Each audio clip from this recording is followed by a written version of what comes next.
So I'm here today to talk about 5 tips for achieving your natural birth.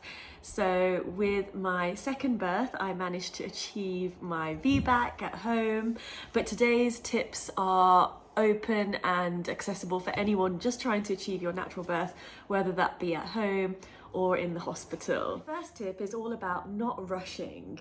I feel like, especially with my first birth, I was rushing things. I felt the pressure because I had an induction booked, and so I was trying to naturally induce my labour and all sorts of different things. But then I learned from that experience that I really shouldn't rush things. So the second time round, I just took it easy. I think the best thing to do is to remember that your body, and everyone's body is different, and everyone's natural way of doing things is different too. So you just have to be patient and allow for your body to start the process as and when it's ready. And don't get too excited maybe when you feel things happening and expect that that is birth and labour and everything is going to be happening very soon, because sometimes that's not the case. Sometimes it is, but other times it's not. So stay at home as long as possible, as long as that's a comfort zone for you and you haven't got any other additional things that are going on that you need to be in the hospital for. Your body will respond in the way that it should, and all it wants from you is to be relaxed, patient, and not rush things. So, just go about your day calmly, as always, as normal, what you would normally be doing if you can, and just trust that your body will be able to do things in its natural state at the right time for you on that day. So the second tip, and this is sort of after you've sort of been patient and maybe had a few signs, a few contractions here or there maybe, and just, loss of mucus plug or whatever else it might be. So this is when things are getting a little bit more intense.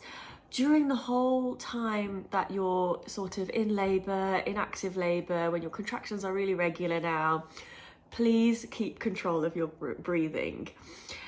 There's not that much you can control when you're doing a birth naturally. So achieving your natural birth naturally, there's not actually that much you can control, because when you're choosing to have a natural birth, you're letting nature take its course, right? But the one thing that you can control is your breathing.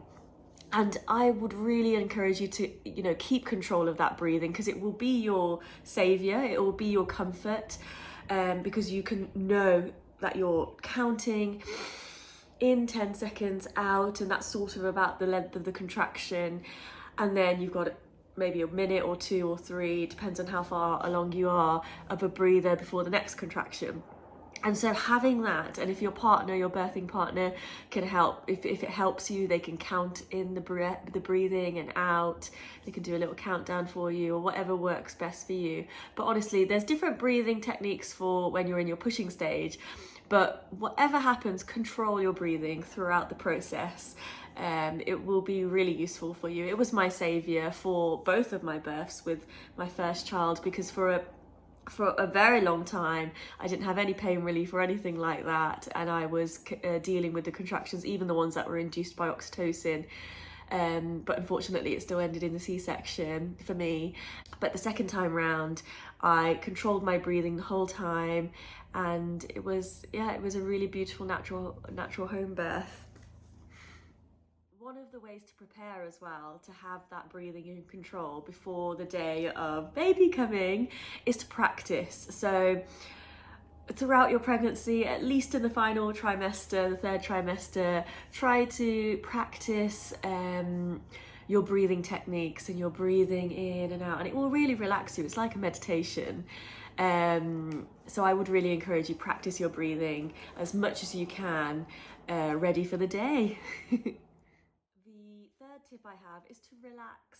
I know it sounds really simple, but it is also very difficult in such a situation sometimes.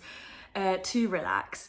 But what you want to be doing is creating, whether that's in the hospital, at home, wherever you are, creating a setting which is positive, which is inducing oxytocin for you, which is relaxing, especially in the earlier stages where it's kind of like still building up to like intense active labour. But the whole time, as much as you can, you want to feel happy, positive, and you can adapt your environment and your settings in the way that you prefer. So if you prefer having the lights off, for example, during my first birth, I didn't realise and I didn't remember that I could have asked to have the lights off.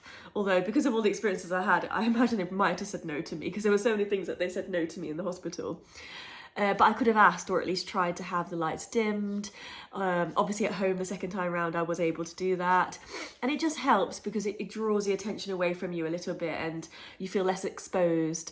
But it just comes down to what makes you feel good and relaxed. It might be some sort of essential oils that you might use.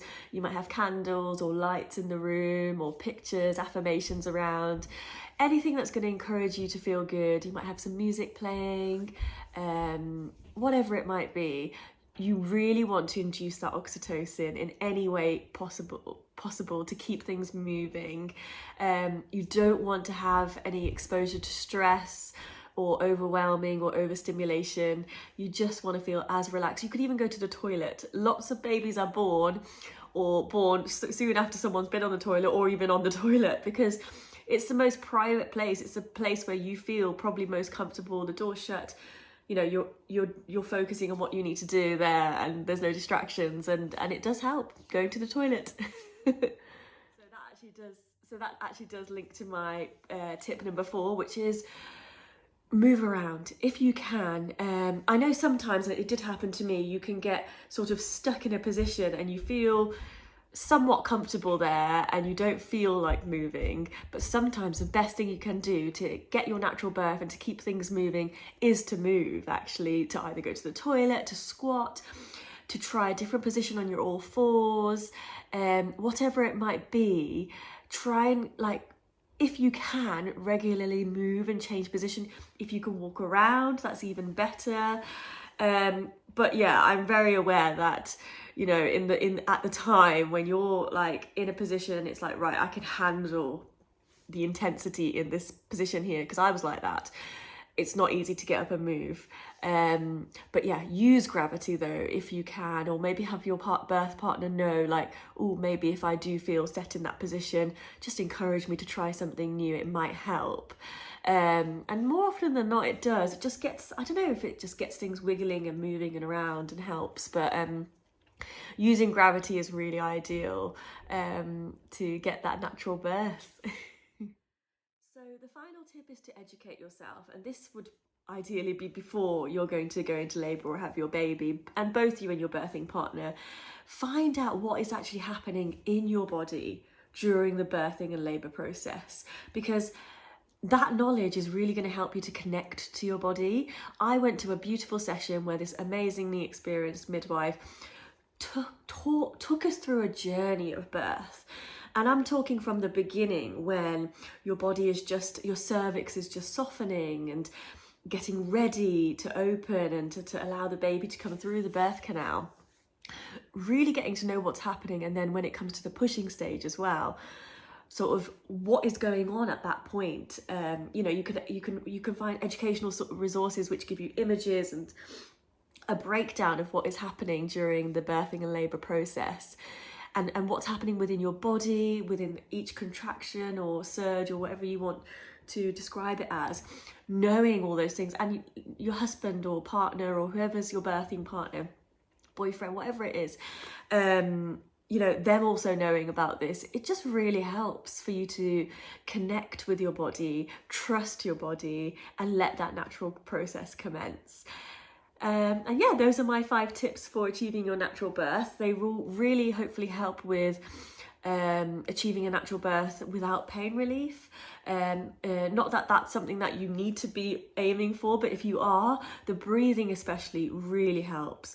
Things like having a birthing comb in your hand to squeeze onto, someone tapping on your back, There are various different things that you can use, but perhaps I'll do another video on the sort of natural pain relief techniques that exist. Good luck. Ultimately, I'm sure that you will achieve your natural birth.